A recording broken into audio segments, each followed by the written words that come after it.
CM Punk and Cody Rhodes angry at a fan. WWE know SmackDown is bad? My review of AEW Dynamite and more. I'm Luke Owen and this is the WrestleTalk News. Support WrestleTalk! WWE is currently wrapping up their tour in Europe, heading to London tomorrow for SmackDown and then Raw on Monday before heading back to the US of A to round off this road to WrestleMania 41. The European shows have been getting a lot of praise, with Sean Ross Sapp reporting that those in WWE believe that the Raw from Brussels had among the best TV audiences they've ever had. And answering one Fightful Select subscriber, Sean Ross Sapp writes, "Those we spoke to really liked the crowd, although there was some disappointment Bologna wasn't louder. I've heard that WWE is likely to do TV over there more after the way this tour is reacting." But there is a bit of a dark cloud from the most recent show in Glasgow. Footage from after the show has gone viral. CM Punk is seen taking photos with fans at ringside before angrily telling one fan to stop touching him. That same fan was then caught holding onto Cody Rhodes as he was trying to sign something for somebody else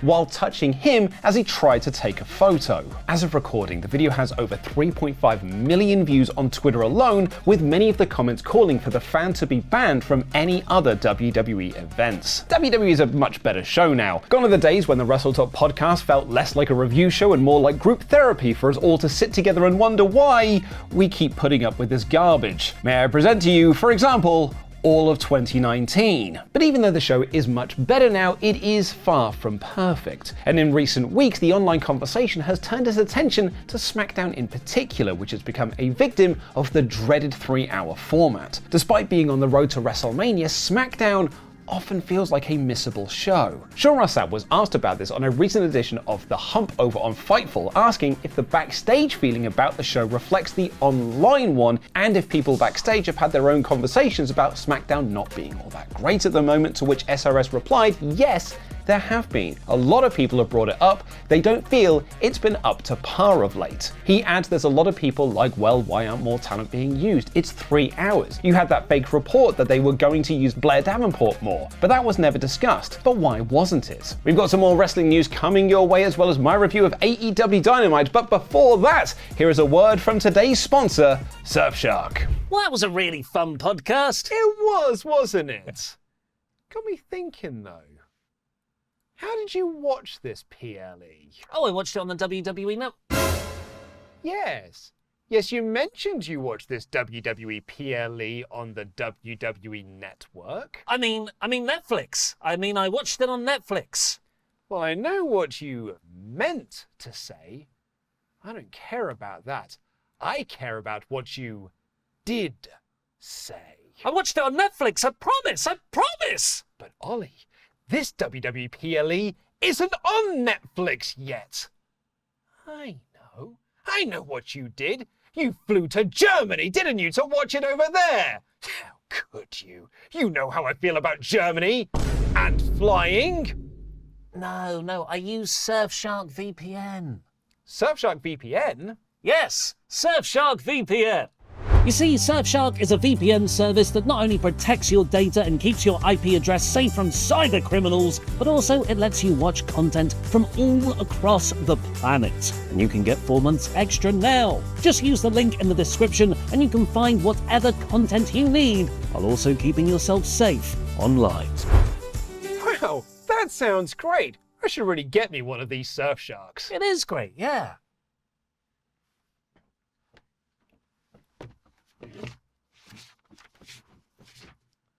But if you lie to me again, I will set an actual Surfshark on you.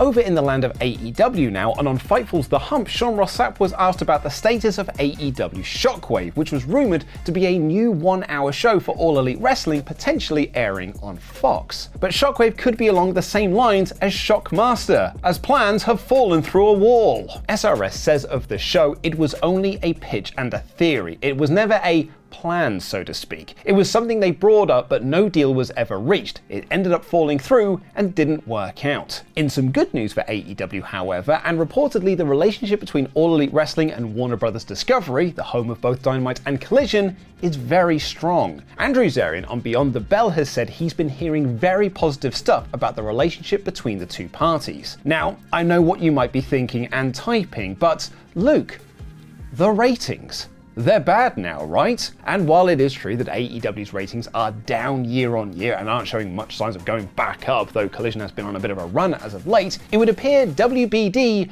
don't agree with the online discourse about Dynamite's ratings. Zarian noted they don't care. The messaging on the internet is not even resonating with these people, and they're in key positions there. But it's Thursday, you know what that means. To the dismay of that one guy who left a comment on my Instagram to say that I'm clearly paid by WWE because I, check note, liked last week's episode of Dynamite, it's time for my review of this week's AEW Dynamite. The episode kicked off with Kenny Omega versus Blake Christian, but before that we had the reveal of this episode's sponsor, the Minecraft movie! The LED board around ringside had the poster for the film, which meant that at times it looked like Jack Black and Jason Momoa were watching the wrestling. So the match itself, and it is just wonderful having Kenny back. But I'm sure there will be some grifters on podcasts or bad faith merchants that will complain about this match and tell you that Kenny sold too much or it's a waste of Kenny. But those people are doing it for the clicks. The real story of the match was that while Blake did get in some moves, Kenny was never in trouble and beat him in less than 5 minutes. And after the match he said that Dynasty would be a different story, which brought out Speedball Mike Bailey, who said that while he respects Kenny as a human, a wrestler and a champion,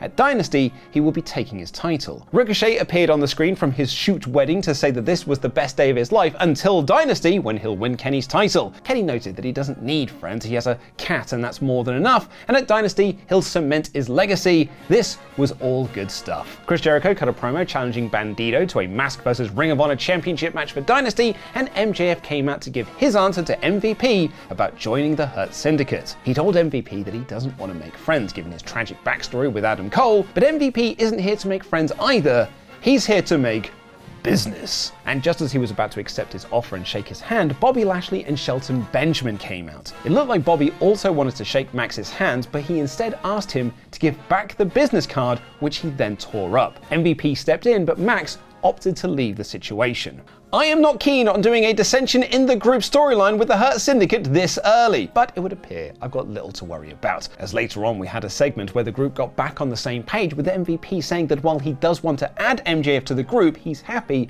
with this dynamic. He did tease though that a fourth member of the group could be added. Do not break this act up, Tony. Back to the MJF segment, and after Max left, Big Bill and Brian Keith came out after having been told by Chris Jericho to prove themselves to him, and they laid out a challenge for the tag titles. Toni Storm renamed her Thunderstorm team with Thunder Rosa to Thunder Tits, and will have to send for the man as Renee definitely corpsed here, and Kyle Fletcher beat Brody King in a terrific match with the help of his Aussie Open tag partner Mark Davis. This went longer than you think, going through 2 commercial breaks, and saw an awesome finish as Fletcher managed to muscle up King and hit a corner brainbuster.